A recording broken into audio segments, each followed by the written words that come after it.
Bueno, pues buenos días. He decidido hacer este vídeo porque el vídeo anterior parece ser que dio como lugar a mogollón de comentarios, lo cual me alegra un montón. Y habéis hecho una serie de preguntas y de reflexiones al respecto que, joder, es una pasada. Y he dicho, oye, pues mira, mm, ya que estamos, me pongo y pues lo comento por aquí y a ver qué sale. He anotado, sobre todo algunas, las he ido anotando por orden, las tengo aquí, los comentarios. Mm, a ver, Juan Sales Dura, por ejemplo, comenta que está viendo el vídeo y digo que si la teleportación cuántica es posible, que si eso, cómo se ha comprobado y si puedo deciros algunos libros. Eh, este está bastante bien. Computación, teleportación y criptografía cuánticas de la colección de RBA de un paseo por el cosmos. Están chulos. La autora es mi memoria es con lo que es. María Cruz Bosca Díaz Pintado. A ver, no es el gran libro de la divulgación en teoría cuántica y demás y computación cuántica, pero está bien. O sea, quiero decir, es un poco, a mí se me ha hecho un poco, no ya demasiado técnico, sino como que hay cosas, es que también es un tema jodido de explicar, pero hay un montón de cosas que, como que dices, esto le falta darle un poco más de, no sé. A ver, recomendable, sí, desde luego. Un gran libro sobre teleportación cuántica, pues no sé si se podría hacer mejor, sinceramente. No tengo ni idea. En fin, que cómo se ha comprobado, se ha comprobado. O sea, sí, es teóricamente posible, técnicamente se ha hecho, si no me equivoco, con el estado de un fotón. No es mucho, pero es bastante. O sea, quiero decir, es un primer paso. Esto se hará. Y de hecho, no sé si se han teleportado condensados. Un condensado creo que se ha teleportado. O sea, lo que tú teleportas realmente no es físicamente el objeto. Tú lo que teleportas es la información de un objeto a otro sitio mediante una señal lumínica. No es inmediata, no es instantánea la teleportación. Entonces se ha codificado de alguna manera, creo recordar, el estado de un condensado y se ha teleportado al estado de otro condensado y se ha copiado el mismo estado. Claro, eso también suscita cosas y dudas al respecto, porque, si me vais a perdonar, porque estoy un poco mosqueado con con el audio, porque he tenido que repetir el vídeo, lo grabé ayer, pero el audio, bueno, ahora luego os cuento. Luego os lo cuento porque fue una patata. Eh, la cosa es, se consigue teleportar el estado en el que se encuentra el condensado o lo que sea yo mismo, por ejemplo, y luego eso suscita una duda. Si yo estoy en un sitio, me copias, me teleportas a otro sitio, me reconstruyes con mi estado cuántico, ¿quién es yo? ¿Soy yo el que está en el estado original o es yo el que está en el estado al que has teleportado? Esto es un temazo. A mí me... La verdad es que da duda. Yo no me le teleportaría. Yo os lo digo así. Yo no me teleportaría a ningún lado. Y ya está. Me voy a quedar sin esa experiencia de vida. Ya veis.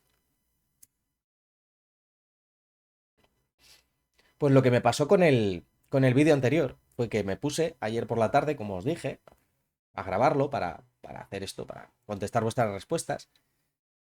Y cuando lo fui a editar, yo había estado trasteando con el audio porque me sonaba mal y tal, y lo había probado y dije, ah, pues funciona bien, pero no sé por qué, se desbarajustó, grabé el vídeo y ya cuando había terminado dije, suena fatal. O sea, se me entiende, pero hay un montón de silencios y no me coge bien los principios de las palabras, los finales, porque cae la entonación y esas cosas, y te debería tener la puerta de entrada, el mínimo muy, muy bajo. Pues cosas que pasan. Cosas que pasan. ¿Quién más? Pedro Suárez a ver, no os lo voy a leer entero, lo tenéis en el propio vídeo, en los comentarios, ¿no? Pero comenta sobre una cuestión que comentaba Francis Villatoro, creo recordar que fue en el podcast de Coffee Break, Señal y Ruido, que por cierto, muy recomendable. Se reúne Francis Villatoro, es un divulgador. No soy un gran fan de su divulgación porque a veces el tío se le va a la olla técnicamente y te quedas así como diciendo esto parece un chiste. Pero es muy bueno en lo que comenta y se hace reflexiones muy sesudas y demás. Y se juntan ahí tres o cuatro a dar guerra. Y comentaba en una ocasión sobre los índices bibliométricos y sobre la ciencia disruptiva y la ciencia continuista. A ver, vale, vamos a ver, ¿qué es esto de los índices bibliométricos y todo eso? ¿Cómo funciona? ¿Y qué es la ciencia disruptiva y continuista? Porque es un tema. A ver, ciencia disruptiva yo creo que todos más o menos hacemos una idea y ciencia continuista un poco más o menos lo mismo. O sea, eso tiene un poco que ver con lo que comenté en el vídeo de lo de Kuhn, la ciencia revolucionaria y la ciencia normal. Que se hace mucha ciencia continuista, pues es normal que se haga mucha ciencia continuista. O sea, nosotros tenemos un paradigma y nosotros vamos desarrollando cuestiones en ese paradigma. Yo eso lo veo normal. Ahora, ¿qué pasa? ¿Cuál es el problema que yo veo? ¿Cómo está montado el sistema? Y esto lo voy a enlazar con otro comentario que hay más arriba, si no me equivoco. Eh, me vais a disculpar un segundo. No, no, ahora mismo no lo encuentro. Pero bueno, ya lo encontraré en su momento y lo profundizaré. Eh, a ver, ¿qué es lo que sucede con la academia un poco? ¿No? Y aquí os voy a comentar. Eh, ¿Qué sucede? Que la academia está montada de determinada manera. Entonces, ¿la ciencia es infalible? No, la ciencia es perfectamente falible y todo va bien ahí. O sea, hasta ahí todo lo normal. Pero la ciencia tiene sus vicios y la ciencia, sobre todo el mundo científico, tiene unas inercias enormes, ¿vale? Entonces, ¿qué sucede? Tú imagínate que eres un chaval que ha salido de grado y quieres hacerte una carrera académica. Entonces, ¿qué va a suceder? A disculpar. Pues es que ahora tengo un miedo de que no se grabe bien el audio del copón. O sea, me lo voy a acercar esto más para que me pille más de cerca. Porque de verdad que estoy acojonado. Porque es que no veas la rabia que da el haber grabado un vídeo y que se te estropee el audio y decir, joder, esto no vale para nada. Perdón. Esto se va acercando. Cago en la leche, vaya porquería de brazo de micro que tengo. Madre mía. Bueno, mira, me acerco yo y ya está. Se acabó. Vale. Perdonad, lo que decía. La academia, imaginaos que tú eres un chaval de 20 y pico años que acaba de terminar el grado y quiere hacerse una carrera académica o lo que sea. ¿Qué es lo que haces? Pues te estudias un máster y después te metes a hacer un doctorado. ¿Qué es lo que sucede? A ver, si tú quieres labrarte un puesto en la academia, tú vas a tener que tener un currículum del copón, ¿vale? Tienes que tener el mejor currículum que envías a cada oferta de trabajo. Y para eso tú necesitas publicar. Claro, el sistema de publicaciones tiene muchos vicios por una cuestión muy sencilla. Y es que, como decía nuestro exministro de Economía, es el mercado, amigo. ¿Y qué es lo que quieren las revistas científicas? Pues las revistas científicas quieren que la gente las lea y quieren que la gente pague por ellas. ¿Qué manera hay de conseguir eso? Pues temas trendy. Dejámoslo así. O sea, y no nos neguemos que la ciencia tiene sus modas. O sea, es así de sencillo. Entonces, ¿qué pasa? Que si tú quieres publicar algo, vas a tener que hacerlo sobre un tema que te vayan a publicar. Eso de entrada. Además de eso, tienes que buscarte a alguien con quien publicar, es decir, alguien que te dirija la tesis y que tenga un cierto nombre dentro del campo para que tu nombre aparezca al lado suyo y entonces, digamos, alcances cierto estatus, ¿no? ¿Eso qué provoca? Y no digo que estoy diciendo en sí que eso sea malo, pero te vas a tener que ajustar al tema que va a querer tu director de tesis, no ya tu tema. O sea, tú puedes tener la mentalidad que quieras, pensar las ideas que quieras y todo lo demás. Te vas a tener que ajustar a eso. Entonces, ¿qué pasa? Que ahí ya hacemos una primera poda de qué vas a poder desarrollar en los próximos años, porque tú vas a estar hasta arriba de trabajo desarrollando las ideas de otro, al fin y al cabo. Y esto yo lo digo por experiencia. Cuando me metí a hacer el doctorado, cogí, me metí, me dieron un tema en la cara, catapum, y a mí nadie me preguntó nada. O sea, nadie me dijo, ¿qué te interesa? No, pum. Claro, ¿qué pasa? Yo tenía 30 y pico años cuando me metí a hacer el doctorado y además fue por, oye, mira, es una experiencia más y voy a hacerlo, vale. Claro, yo tenía el culo pelado ya y dije, mira, a mí me parece que me estás usando de machaca, porque esa es otra que ya comentaré, me estás utilizando para hacer cuentas y además yo es algo que no necesito hacer. Entonces, ¿qué sucede? Que si tú tienes 20 y pico años, necesitas publicar cuanto antes mejor, porque si no te vas a quedar atrás. Y aparte de no tener el culo tan pelado, tienes ese objetivo de entrar en la academia, vas a tener que tragar con lo que te echen. Es decir, no solo vas a tener que hacer un tema que no es a lo mejor la niña de tus ojos, sino que además, muy probablemente, y esto no lo digo, ojo, por si acaso hay algún profesor de universidad que me esté escuchando, no lo digo a mal. O sea, quiero decir, no quiero dar la impresión de que los profesores universitarios son ogros que nos quieren exprimir hasta la última gota. No, vamos a ser claros. La mayor parte de las cosas lo que pasa es que las hacemos sin pensarlas. Y las hacemos por inercias sociales y culturales que tenemos. O sea, hay un montón de cosas. Yo suelo poner el ejemplo del coche. El coche, comprarse un coche es una inercia social. O sea, quiero decir, ¿cuánta gente realmente se ha echado la cuenta y ha dicho, ¿cuánto me va a durar el coche? 10 años, vamos a poner. ¿Cuánto me voy a gastar aproximadamente en total en los 10 años y cuánto me voy a gastar al mes en el coche? ¿Cuánta gente se ha echado esa cuenta? Pues muy poca. Probablemente casi nadie. Porque si te echas esa cuenta, la mitad de las veces yo diría que no te comprarías el coche. Es así de sencillo. No querrías un coche ni aunque te lo regalasen, probablemente. De hecho, yo no quiero un coche ni aunque me lo regalen. Por desgracia, tengo que tener uno. Pero os cuento una cosa personal. No tengo carne de conducir. Conduce mi pareja. Entonces, claro, ¿qué sucede? Sucede que por inercia, digámoslo así, tú estás trabajando en un tema, el doctorado, el doctor, el profesor está trabajando en un tema y lo que hace es darle al alumno cosas para que las calcule, te las pula o lo que sea. Y al final es que sin querer lo estás utilizando. Lo estás utilizando para hacerte cálculos, básicamente. Claro, esa ya es la segunda parte que tienes que tragar. ¿Y en qué se centran normalmente ese tipo de investigaciones? En ciencia continuista, porque es la que te van a publicar. Por ejemplo, un tema con el que yo me meto mucho. Durante los últimos 100 años se ha estudiado muchísimo la mecánica cuántica. Y esto también enlaza con un comentario de Fátima Álvarez, que por cierto os recomiendo que lo leáis porque es muy interesante lo que comenta. Luego lo comentaré un poquito más, si me acuerdo, que también yo tengo la memoria como la tengo.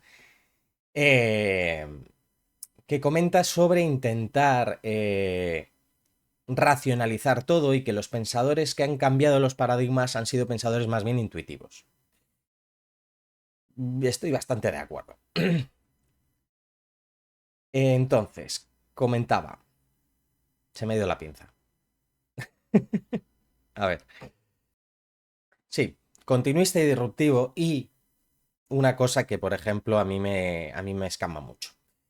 Nos hemos pasado los últimos 100 años estudiando mecánica cuántica. Si os fijáis un poco en la historia, al principio aparecieron las dos teorías más grandes que tenemos a día de hoy, que son la relatividad general, que aunque sea una teoría clásica, es un pedazo de teoría, y la teoría cuántica. Pero poco a poco, la cantidad de gente que estudiaba relatividad fue bajando y fue cayendo hasta que la cuántica se hizo prácticamente con todo. De hecho, si os fijáis, por ejemplo, la teoría de cuerdas es una extensión del modelo estándar que es teoría cuántica.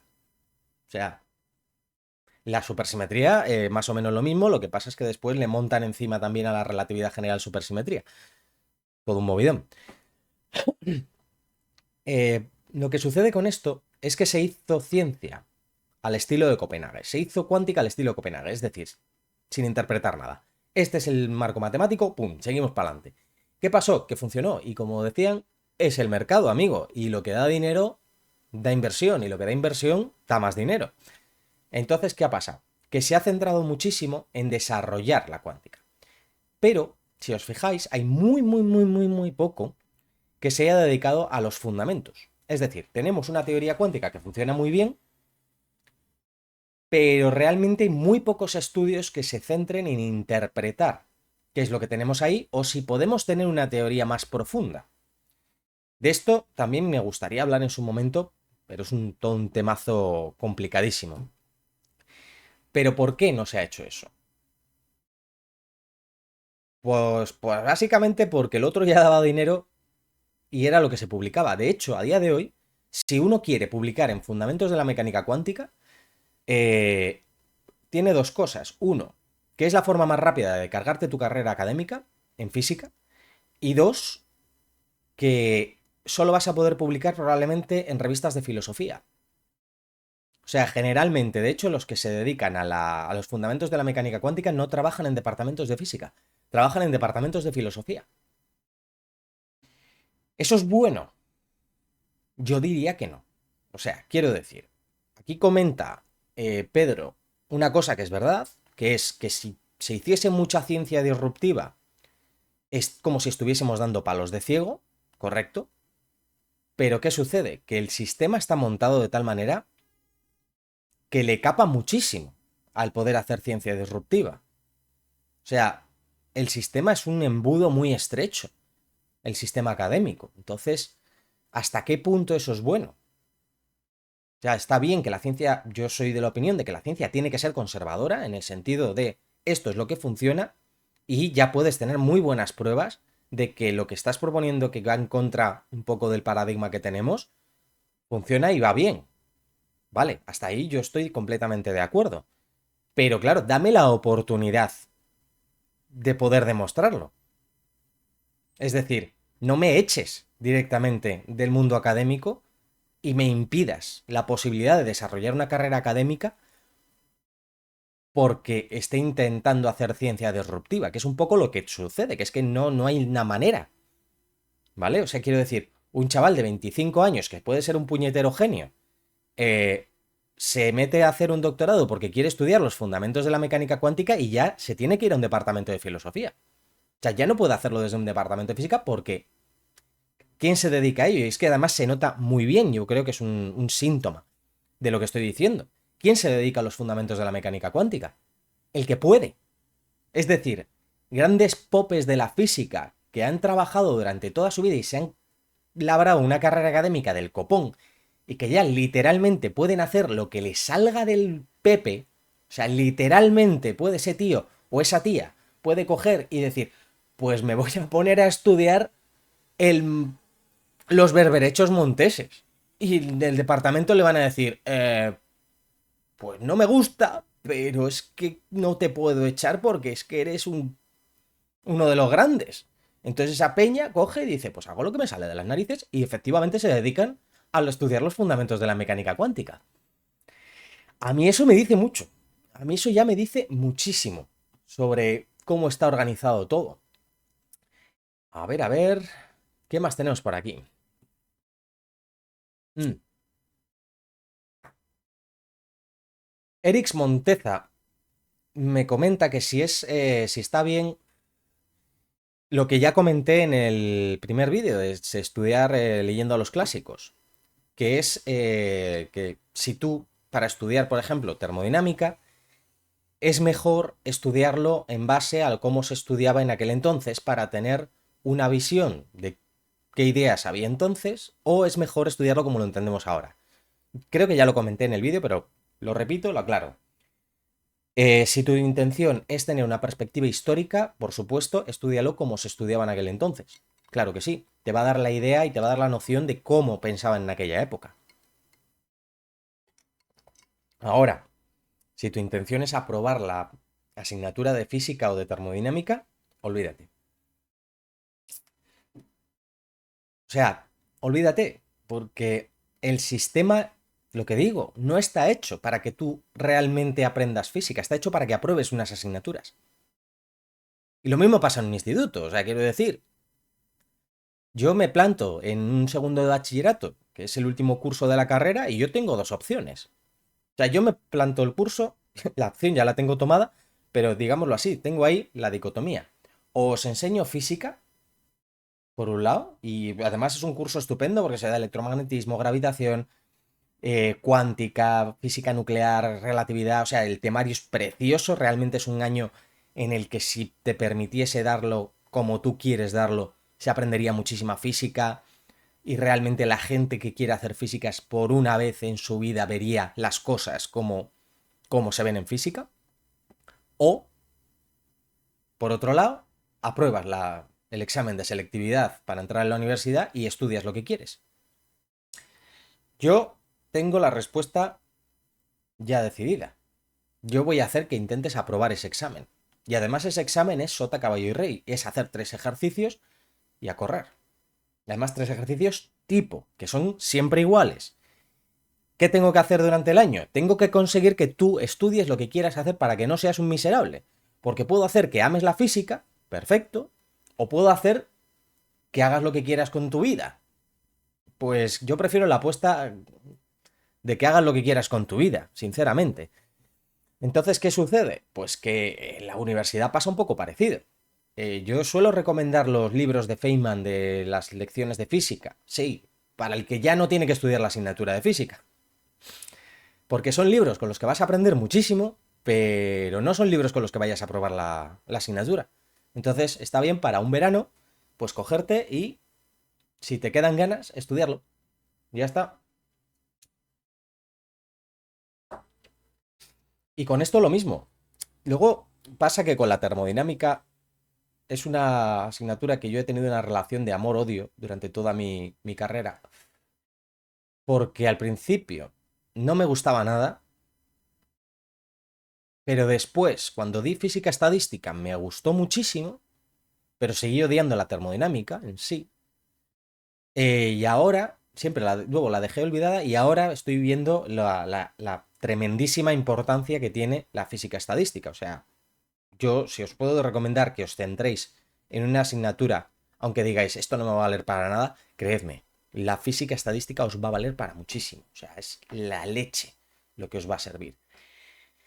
Entonces yo creo que la termodinámica en concreto, todo el corpus termodinámica, porque se da una parte, un tema de termodinámica en la asignatura de física de primero, luego se da una asignatura de termodinámica en segundo, y luego en tercero o cuarto das física estadística, yo creo que se da un poco más o menos al revés. Es decir, en primero, yo creo que se debe dar termodinámica más o menos de forma clásica, pero yo creo que hay que meter cosas de teoría cinética y de física estadística también. Se pueden meter sin necesidad de saber mucho más. Y en segundo, dar física estadística, es decir, dar utilizando la asignatura de mecánica, que vas a ver todo lo de los espacios de fases y demás, se puede dar física estadística en segundo. No creo que haya un gran problema. No sé, a lo mejor hay que adaptar un poquito, vale. Pero creo que es mucho mejor porque después eso te va a servir para ya en tercero dar la asignatura de termodinámica y saber qué está pasando. Porque si no, te aparecen ahí un montón de potenciales termodinámicos que dices, ¿y esto de dónde sale?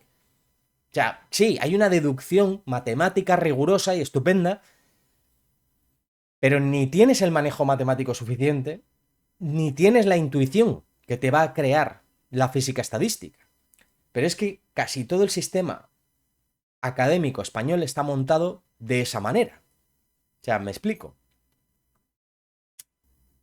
O sea, el sistema académico español, claro, para los que estéis en Latinoamérica, supongo que habréis heredado partes de nuestro sistema, me imagino. Y será parecido. Hasta cierto grado yo creo que se van a parecer bastante. No tengo ni idea, pero la intuición me dice que sí. Yo creo que está montado de la siguiente manera. Tú vas a tener que superar unas pruebas al final. Entonces, yo es lo que llamo la cascada de mierda. como yo tengo que superar estas pruebas que os he comentado de acceso a la universidad, que son estándar, sota, caballo y rey, resolver 3 problemas, por así decirlo, por ejemplo en física o en matemáticas, esa mierda cae hasta segundo. Es decir, yo tengo hasta segundo de bachillerato, el último curso, yo tengo que superar estas pruebas, luego el curso lo voy a dar para superar estas pruebas que son al final del año. Claro, como tengo que dar física en primero, pues lo que voy a hacer es que puedas hacer la física de segundo de esa manera. Luego, la mierda cae hasta primero de bachillerato y tengo que darlo de esa manera tan técnica, digamos, solo resolviendo ejercicios, básicamente, y sin centrarme en absoluto en comprender nada de la física. Claro, tú tienes cuarto de la ESO después. Y como tienes que superar el curso de primero, pues la mierda vuelve a caer y vuelve a escurrir hasta cuarto de la ESO, y cuarto de la ESO sigue siendo pum, pum, pum, pum, pum, para tener una calidad técnica, digámoslo así. Pero en general, todo el sistema está montado de manera que tú no pienses. Simplemente sepas resolver cosas. Vale, es perfecto. ¿Cuál es la idea que subyace en el sistema académico español, yo creo? Que tú metas una cantidad de conocimiento absurda dentro de tu cabeza, que no me parece mal, pero a crítica, generalmente, porque no, es que literalmente es que no nos da tiempo a los profesores a hacer el temario bien, ¿vale? O sea, quiero decir, los temarios son inmensos, extensísimos e inabarcables siempre. Entonces, ¿qué pasa? Que no tenemos tiempo de realmente detenernos a hacer demostraciones, qué es lo que hay aquí detrás, etcétera, etcétera. No podemos. Es que literalmente no da tiempo material. De hecho, segundo de bachillerato, por ejemplo, es el curso más clave para todo esto. Perdón. Es un curso en el que, como os digo, molaría mogollón dar la física bien, pero no se puede. Y de hecho ni siquiera se llega a terminar el temario. De hecho, en las reuniones que se hacen con la universidad para saber qué va a entrar más o menos en selectividad, se excluyen mogollón de temas de los de física moderna, por ejemplo. No ponen generalmente problemas de ese tipo. ¿Por qué? Porque no va a dar tiempo a abarcarlo todo bien. Y de hecho es que las notas lo demuestran. Las notas no son grandísimas notas en selectividad. A pesar de que nos hemos presentado, por así decirlo, a las 2/3 partes del temario, no hay manera. No hay una forma de hacerlo bien. ¿Cuál es la idea detrás de todo esto? Yo creo que es meter un montón de conocimiento a lo bruto. O sea, como si acabases de mudarte a una casa, compras los muebles de IKEA y los metes en las habitaciones así al azar, sin ton ni son, pero un montón de muebles, y dices, ya está, ya tengo la casa amueblada. Y dices, pues no. Yo creo que la idea es, voy a meter tal cantidad de conocimiento dentro que todo esto alcance una especie de masa crítica de conocimiento que de repente haga clac y desarrollas pensamiento crítico de la nada. No pasa así, esto no sucede de esa manera. Entonces, pues en la carrera pasa un poco parecido, es decir, se hace de forma, a mi gusto, que luego esto es discutible, ojo, no, no estoy diciendo que yo tenga razón en todo lo que digo, ni mucho menos, y seguro que hay un montón de cosas que estoy pasando por alto. Pero desde mi punto de vista, todo es excesivamente técnico. Es decir, todo se basa demasiado en resolver cosas, lo cual puede estar muy bien en una ingeniería cuando das física. Tienes que saber resolver un montón de problemas de forma súper práctica y te suda la polla, literalmente, si esto se corresponde con una variación del momento lineal. Te da igual. Te da igual. La cosa es que da 3, pues tiene que dar 3, pues 3 y ya está. Pero en física no. En física nos da un poco más o menos igual. De hecho, yo cuando hice licenciatura en física, yo tenía un colega que estaba haciendo ingeniería de caminos. Y decía, es que la ingeniería de caminos, la física es más difícil. No, pero vale. Decía, es que yo he visto un examen de física de primero y eso yo lo hago con la chorra. Y yo le dije, seguro que sabes resolver todo lo que nos sale en el examen. Pero vas a suspender. O sea, tú haces ese examen y suspendes. Y lo haces bien y suspendes. O como mucho sacas un 5. Porque yo recuerdo que en primero teníamos que justificar lo que estábamos haciendo. Pero después, con el paso a grado, como se redujo todo, se ha volvido se ha volvido, he dicho.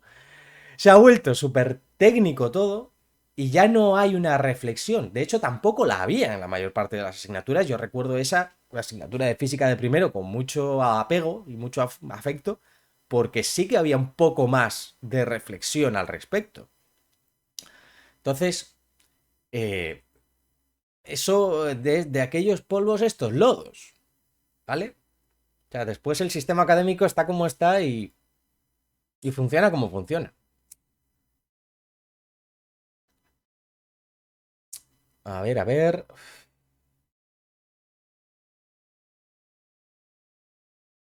Vale, Emilio me comenta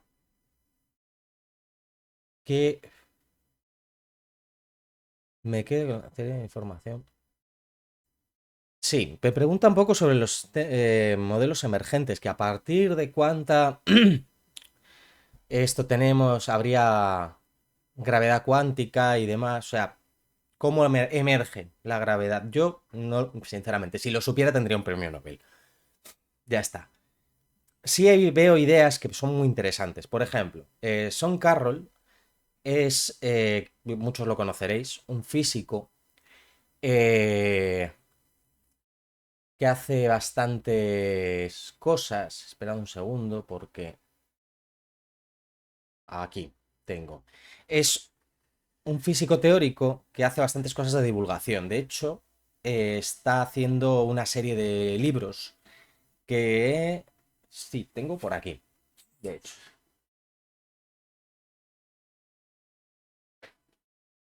este. Las ideas fundamentales del universo. Espacio, tiempo y movimiento. Este es el primero de una serie de tres. El nombre es Son Carroll. Seguro que os sonará a muchos. Es un primer libro de una serie de tres que está haciendo de física básica, digámoslo así, y está intentando rellenar un gap que hay, que yo he visto desde siempre, y me parece que falta muchísima divulgación. Voy a intentar entrar en eso, que es el hueco que hay entre la divulgación a nivel normal que conocemos todos y el nivel académico. No hay nada en medio, o sea, en general hay muy poco que consiga salvar ese salto. Y en esta serie de libros parece como que lo intenta y yo creo que lo consigue bastante bien. Eh, Ahí os va a explicar básicamente qué es el espacio, qué es el tiempo, cómo entendemos en física el movimiento y todo eso. Es decir, va bastante más allá. Para mi gusto, es mucho de cómo se debería explicar la física, sobre todo en la secundaria. Pero bueno, me gustaría hacerlo, pero no voy a poder y soy consciente de que no voy a poder hacerlo. Y ya está. Entonces, ¿qué sucede? Eh, Quiero hablar de sistemas emergentes, pero no voy a hacerlo ahora. Ya os he dado pequeñas pinceladitas de todo ello. Quiero hacerlo bien. Quiero haceros un vídeo hablando en profundidad sobre el tema de la emergencia en física y cómo se relaciona con el tema de la emergencia en filosofía y demás, porque me parece un tema muy top, muy guay y no quiero dar una idea errónea al respecto, ni que no quiero que se me queden demasiadas cosas en el tintero. Quiero hacerlo bien, quiero hacerlo en profundidad y ahí ya os hablaré de ello. Volviendo a Son Carroll. Este tipo tiene una idea que a mí me parece muy interesante, pero todavía está muy, muy en pañales, para mi gusto. Muy, bueno, para mi gusto no, o sea, es indudablemente en pañales, totalmente. Tiene una conferencia, voy a ver si os la puedo mostrar aquí. Sí, aquí. Esta conferencia de Qiskit eh, está súper bien, es bastante divulgativa y lo que hace es básicamente resumir bueno, uno o varios de sus artículos en los que habla de cómo la cuántica puede hacer que emerja la gravedad sin necesidad de meter ningún campo gravitatorio. A ver, repito, te lees el título y el abstract y flipas y dices, ¡wow! ¡Qué pasada! Luego te lees el artículo y te quedas con cara de, bueno, pues la idea está bien, pero te has tirado el pegote mucho. Entonces, bueno, no os voy a comentar de qué va. Veos la conferencia que está muy bien, es muy didáctico además el tipo. Y lo malo es que está en inglés. Bueno, si queréis, pues os lo comentaré en otro vídeo más, de forma bastante más light. Pero bueno, porque la idea, creedme que tampoco es que sea algo su idea, quiero decir, no lo que yo creo que puede haber más allá. Tampoco es que sea algo excesivamente súper técnico, terrible, que no hay manera de entenderlo, no, es bastante una idea relativamente intuitiva. Ahí es precisamente donde yo creo que falla, por así decirlo. Pero bueno, seguimos.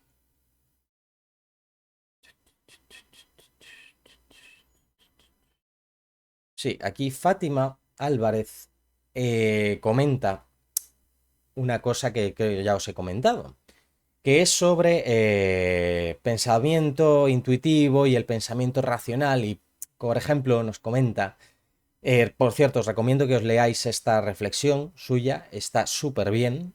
Pasa es que es muy larga para leerla, ya lo siento.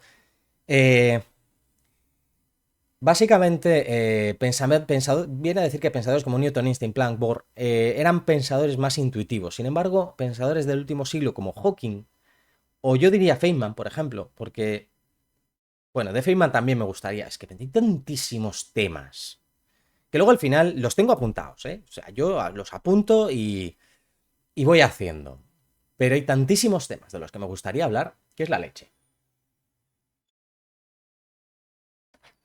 Se comenta, por ejemplo, Hawking, que era un gran pensador, pero se tiraba desde un punto de vista mucho más racional, es decir, hacía una ciencia, y que esto es lo que enlaza con lo anterior, muy continuista. Es decir, no rompía el paradigma, porque es lo que decía en el vídeo del que estoy haciendo estas respuestas. La teoría de cuerdas, por ejemplo, no es un cambio de paradigma. A ver, tampoco es que sea algo binario, no es cambio de paradigma, no es cambio de paradigma. A ver, hay pequeñas cositas que puedes decir, cambia el paradigma en esto o en lo otro. Sí, de acuerdo, o sea, quiero decir, no es exactamente la misma idea que había, pero no deja de ser en bloque. Esto es teoría de campos. O sea, ya está. ¿Qué pasa? Que son campos de diferente manera, pero no dejan de ser campos y no dejan de interpretarse de una forma muy, muy, muy similar a cómo se interpretan los campos en teoría cuántica de campos. O sea, no hay nada que te rompa el paradigma. Por eso digo que la teoría de la información puede y los fenómenos emergentes pueden tener ahí mucho que decir. Entonces comenta precisamente eso, que hizo aportaciones interesantísimas, pero que partía con un objetivo que él quería demostrar por racionalismo puro. Y efectivamente, por ejemplo, Feynman sucede un poco más o menos lo mismo. O sea, Feynman es un tío eh, muy vanagloriado, pero su forma de hacer física, digámoslo así, la filosofía de la física que había detrás de lo que él hacía, aunque él repudiase la filosofía de la ciencia, eh, su filosofía para hacer ciencia se ha extendido a lo largo del último medio siglo. O sea, y es racionalismo puro, este es el sistema y voy a seguir para adelante hasta que reviente el puñetero sistema y no pueda sacar más de él. Lo cual no está mal en sí mismo, es ciencia continuista, genial, y adelante. ¿Qué pasa? Que ha calado tan hondo esa forma de decir, bueno, tenemos aquí la teoría cuántica de campos que es cojonudísima, pues vamos para adelante y vamos montando cosas encima de la teoría cuántica de campos. Y a mí eso es lo que no me gusta porque, lo que digo, está bien intentarlo, está bien hacerlo, pero evita que el sistema acepte ideas nuevas. Entonces, que se abran un hueco es muy difícil. Luego comenta otra cosa que está bien, que es interesante, que yo desde este canal, por ejemplo, comparto cosas que me apasionan y demás, y os doy pie a que podáis discutir, que por cierto, eso es una cosa que dice que, doy la oportunidad de opinar en temas que al menos ella no tiene con quién tratar. Nos pasa a todos. Yo tengo la suerte de que vivo con una persona muy culta, que es historiadora, de hecho, y le encanta la historia de la ciencia, y Lara, estás invitada a aparecer en alguno de los vídeos, ya no te puedes escapar, lo siento. Entonces, comenta también que, claro, toda esta difusión que hay a día de hoy tiene sus ventajas, obviamente. Claro, cuando yo estudiaba la carrera, hace 20 años, o sea, Sí, hace unos 20 años. Apenas había internet. No de hecho, bueno, el internet de los 90, sí, de los 2000 era una patata. Literalmente era una patata. No sabíamos ni dónde buscar. O sea, no existía la Wikipedia, no existía nada parecido. Te podías encontrar cualquier cosa. Y lo bueno que está dando es precisamente este tipo de cosas. Yo, bueno, aquí pongo mi granito de arena y ya está. Y hay mucha otra gente que está haciendo exactamente esto mismo. Pero lo malo es que hay mucho charlatán. Y efectivamente lo hay. Este es otro tema, por ejemplo, que eh, comenta esta chica, ¿cómo se llama? En la que os puse en el vídeo. La voy a buscar. A Colierastro. Tiene un vídeo por aquí. A ver si os lo puedo enseñar.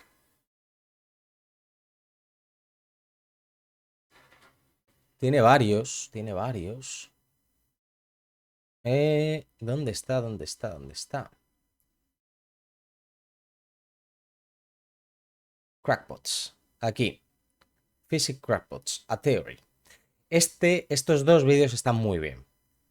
Porque comenta sobre estos charlatanes. Y claro, aquí está la cosa. Hay que darse cuenta de un asunto. Comenta que esto trae un lado malo, y es que mucho cantamañanas convence a otros cantamañanas con ideas simplistas que casi se acercan al fanatismo religioso y que se pueden resumir en post de 20 segundos en TikTok. Y os digo, no os creáis, hay pajas mentales que se hace alguna gente que son enormes. O sea, yo he llegado a ver tochos de 200 páginas de auténtica basura sobre una teoría del todo que utiliza matemáticas de la EGB casi, de secundaria, que son eso. O sea, decir, tú, tío, si te hubieses dedicado realmente el tiempo que has dedicado a escribir esta mierda a estudiar matemáticas, tío, estarías publicando a nivel académico probablemente. O sea, entonces, claro, hay mucha creatividad, pero implica que también hay mucha mierda. Sí, pero ¿qué pasa? Que también el sistema académico está montado, como os digo que está montado. Y sucede que, a ver, esto no es... a ver, es que es complicado, es un tema complicadete. Yo os recomiendo ver el vídeo que tiene esta chica porque está muy bien. Pero aquí no hay una especie de santa inquisición de la ciencia que nos impele a si te sales del dogma no puedes hacer nada. No, no van por ahí tanto los tiros, no. Porque eso se ve mucho en esta gente que publica estas mierdas y, o sea, estas bazofias de teorías del todo. De no, es que la ciencia está contra mí porque tienen miedo de mi teoría o algo así. O sea, dicen cosas como esa. Dices, a ver, no, no, tío. No es que tengamos miedo de tu teoría. Es que tu teoría es una puta mierda. Va a empezar. O sea, de tu teoría de entrada, echa por tierra todo lo que ya conocemos. Y así no se hace ciencia. Tú no puedes coger y decir, Einstein se equivocaba. Perfecto. O sea, tú puedes decir eso, sí. Vale, perfecto. Einstein se equivocaba. Vale, ¿en qué se equivocaba? No, en esto y tal. Vale, perfecto. ¿Qué predicciones haces tú al respecto? Es decir, si Einstein se equivoca, ¿qué nos dice tu teoría con respecto a todo lo que vemos en lo que ha tenido razón? Ya está, haz predicciones al respecto. ¿Qué es lo que tú puedes predecir que no predice la teoría de Einstein?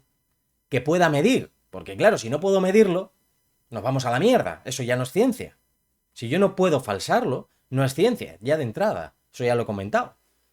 Entonces, hay un montón de cosas que son de ese pelo. Y dices, bueno. Eh, por ahí había otro comentario. No, o sea, yo no sé qué pasa con esto, pero no me aparecen todos los comentarios. Y esto es un putadón. Pero bueno, más o menos recuerdo una cosa el que ya por último comenta. Es que no me acuerdo cómo se llama. Voy a ver si lo puedo buscar por otro lado.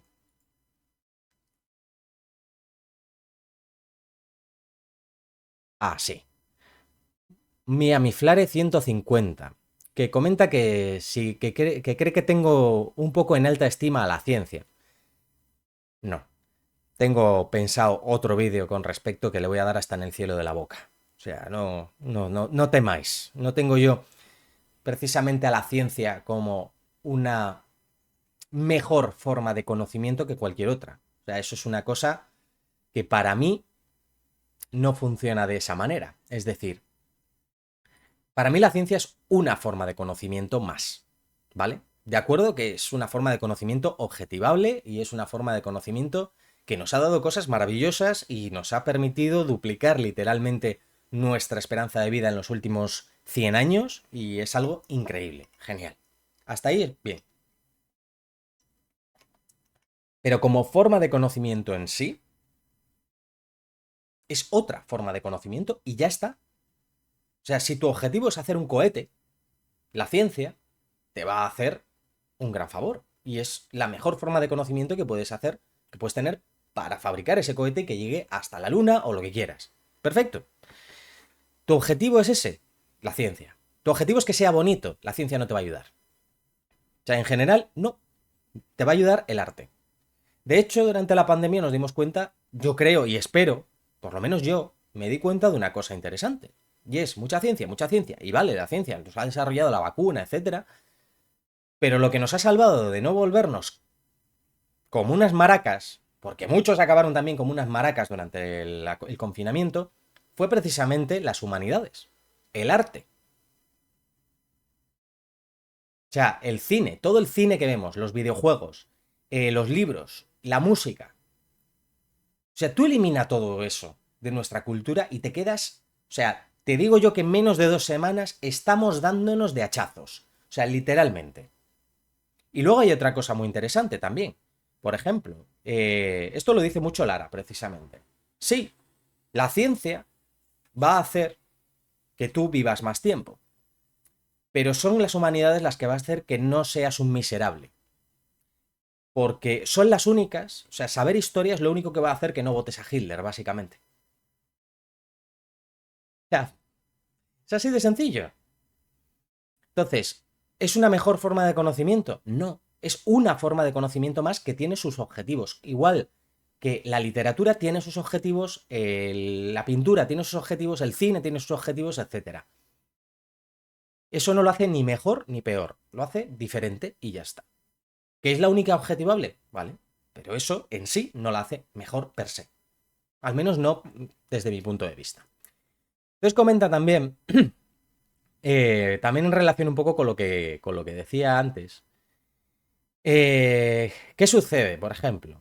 Decía, si yo hago mi tesis sobre un tema, entonces empiezo a buscar información al respecto en unos experimentos y obtengo unos resultados. Entonces hay casos en los que mi tesis no se cumple y no puedo entregar un paper en los que hace predicciones, estos son los datos y que la tesis no se cumpla. Vale, porque entonces no titula. Y es cierto. ¿Qué es lo que pasa? No es que se escondan los datos, eso se llama cherry picking y eso al final sale a la luz. Eso sale siempre. Es decir, si tú tienes una serie de datos y solo coges los que a ti te interesan, eso se llama hacer cherry picking y eso alguien lo va a descubrir y eso es impepinable.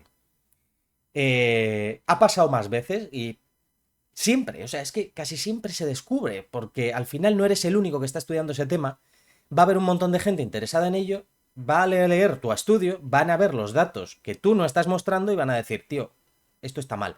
Y las sanciones que te caen desde el mundo académico por hacer eso son gordísimas, o sea, gordísimas. O sea, hasta el punto de que ninguna revista te llegue a aceptar nunca más un artículo, o sea, se acaba literalmente tu carrera académica. Y no es la primera vez que pasa, ¿eh? De hecho, si no me equivoco, en cosas como temas biomédicos y demás, te pueden retirar la licencia de medicina. O sea, cosas graves. Lo que sí se hace es, ¿qué pasa? Yo estoy estudiando una cosa y resulta que no sale la hipótesis que yo pensaba, o sea, sale algo negativo, un resultado negativo. no se publica. Simplemente se coge, se guarda en un cajón y ahí se deja. ¿Por qué? Porque las revistas no publican resultados negativos. Y eso es una putada. Una putada porque puede haber mucha gente que está estudiando esto mismo y sería súper interesante saber lo que no funciona. O sea, debería existir, aparte del archive, que publicas tus preprints, o sea, lo que vas a mandar a una revista, antes de mandarlo a la revista para que esté público, debería haber un no archive. Es decir, un anti-archive. O sea, una base de preprints de resultados negativos. Es decir, hemos intentado hacer esto y no nos ha salido. Y plus, y lo plantas ahí. ¿Por qué? Pues lo primero porque puede ayudar a un montón de gente que está estudiando precisamente eso, tiene esta misma idea, que seguro que la va a tener, y va a decir, esto no funciona. Vale, ¿por qué no funciona? Se lo estudia y dice, voy a hacer, en vez de esto voy a hacer esto otro. Joder, adelantas un montón de trabajo. Claro, ¿qué pasa? Que por otro lado, estás animando a la competencia. Entonces, bueno, la ciencia funciona en una especie de balance extraño, muy, muy, muy chungo de colaboración, competencia, que no sé yo hasta qué punto es equilibrado, ¿no? Muchas veces. Luego comenta sobre las creencias. No es necesariamente malo, dice, a la vez que decir que no tener creencias es en realidad algo que hace pensar de manera más lógica y nos acerca en algún sentido a la verdad. Esto es ingenuo porque, como sabemos que no son esas creencias arbitrarias las que... ¿Cómo sabemos que no son esas creencias arbitrarias las que no hacen posible que exista una verdad? Sin creencias, ¿cómo podríamos siquiera pensar? Necesitamos tener mínimamente creencia de que las matemáticas o sus resultados en algún sentido refieren a algo igual que nuestras palabras o que existe un valor de verdad en las proposiciones. Vale. ¿A qué me estoy refiriendo yo con creencias en lo que comento del vídeo? Básicamente a ser un talibán. O sea, todos tenemos creencias, creo que todos tenemos creencias. La cuestión es hasta qué punto estoy yo dispuesto a confrontar mis creencias con la realidad. Eso es una cosa que nos tenemos que preguntar. Es decir, yo tengo creencias, como todo el mundo, pero hasta qué punto puedo yo enfrentar y retorcer esas creencias, o incluso los hechos que observo, para sostener esas creencias. Ahí es donde creo que se comete un error. O sea, cuando tú tienes que empezar a retorcer y retorcer todo, o incluso negar hechos, para sostener unas creencias, o sea, por ejemplo, el creacionismo. Creacionismo es una creencia, al fin y al cabo. Se enfrenta a cosas como el registro fósil, el registro geológico, la teoría de la evolución. ¿Qué es lo que hace? No cambia su teoría para adaptarse a lo que está observando. ¿Vale? Por eso no es ciencia, es creencia. O sea, eso lo hace la ciencia. La ciencia adapta la teoría para adaptarse a lo que está observando. No, niega lo que está observando y ya está. O sí, cambia la teoría para decir, no, es que según mi teoría esto es falso. O es una trampa de Dios, o yo qué sé. O sea, eso es una creencia, eso es a lo que me estoy refiriendo con una creencia. Luego ya puedes entrar, y es correcto y de acuerdo, en el sentido de qué es la verdad, si tiene un valor por sí misma más allá de las proposiciones que utilizamos para referirnos a ello, etcétera. Pero eso ya es un debate entre lo que yo entiendo cuando hablo de verdad y realidad. Es decir, creo que no lo he comentado en ningún vídeo, pero bueno, lo comento ahora. Cuando yo hablo de verdad, me refiero a lo que tú percibes.